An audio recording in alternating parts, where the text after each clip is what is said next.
Howdy, name's Dave, channel's TXW5CSM. If you've seen some other videos, you know that I have a 2012 FX2 5.0 liter engine FlexFuel.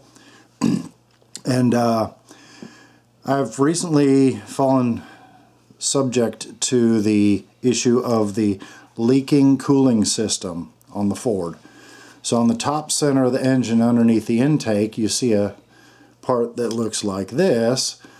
On this part is where the upper radiator hose sits.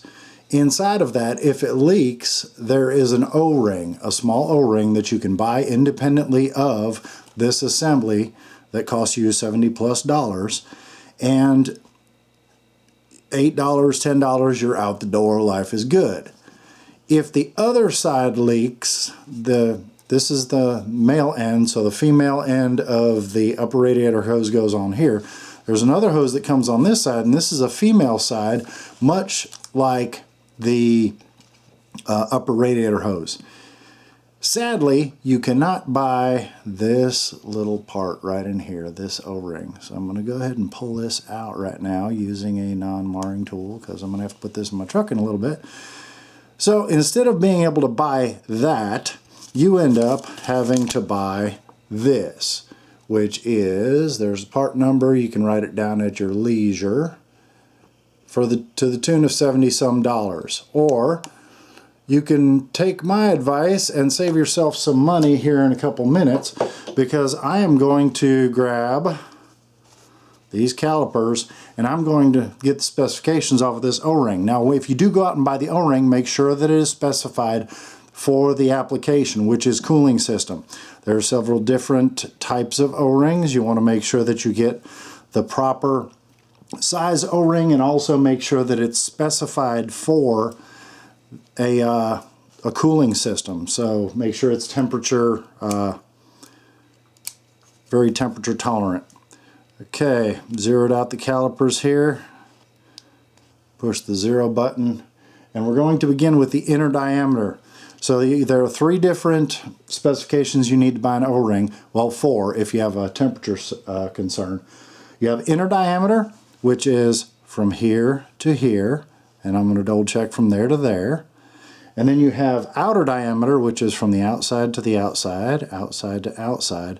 You then have cross section, which is from there to there. So basically how thick the O-ring is. So inner diameter, outer diameter, and then cross section. So those are what we're going to deal with today. I'm going to take 3 samples of each, and we will get an average here and see what they turn out to be. So we're going to start with inner diameter.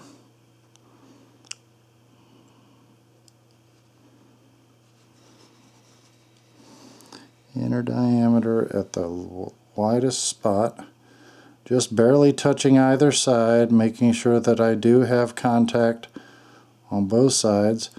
So that is, let me flip that over for you. That's millimeters. Let's put that in English here, American Standard. 1.226 inches.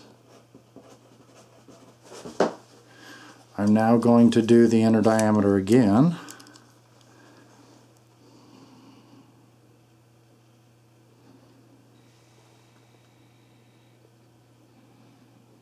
I'm sure many of you are going to forward through this.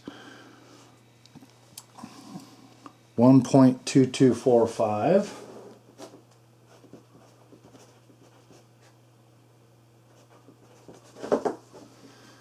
And one more sample.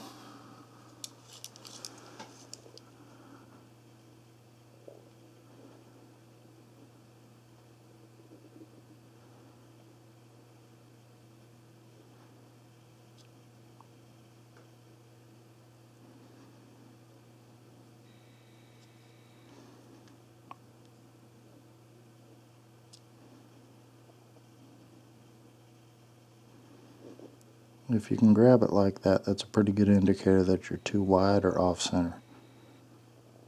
Okay. 1.236.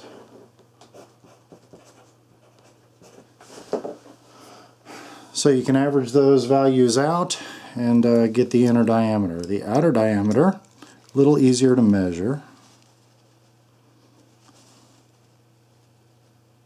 because it will push from one side to the other.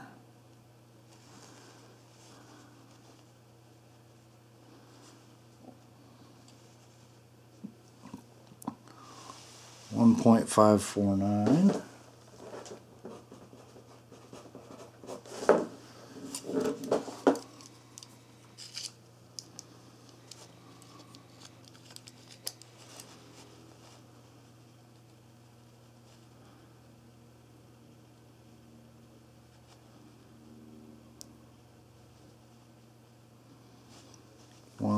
.537.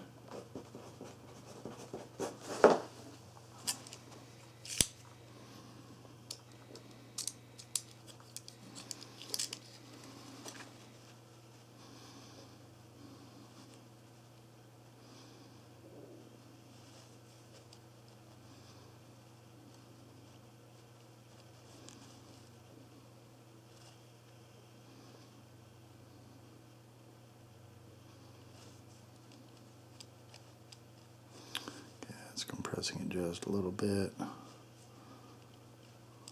Okay, let's call that 1.529.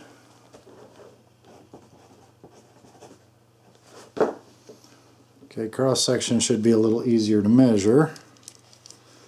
Bear with me, I'm doing this upside down.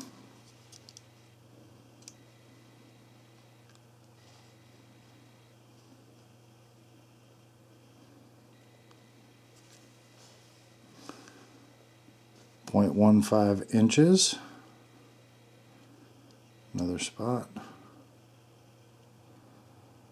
0.15 inches. Oops, sorry, camera angle. And now I'm gonna use the blade part. 1.5 or 0.15, correction. So all of those are 0.15 inches. So now you can go to a website, you can order this instead of paying an inordinate amount of money for this part, which I'm getting ready to go put into my truck. 75,000 miles on the truck. I've got, this is the only mechanical issue that I've had. So I guess I should count myself lucky, but I'm trying to save you a little bit of money and keep you from having to buy this part. So remember, knowledge is only power when it's shared. Thank you for your time.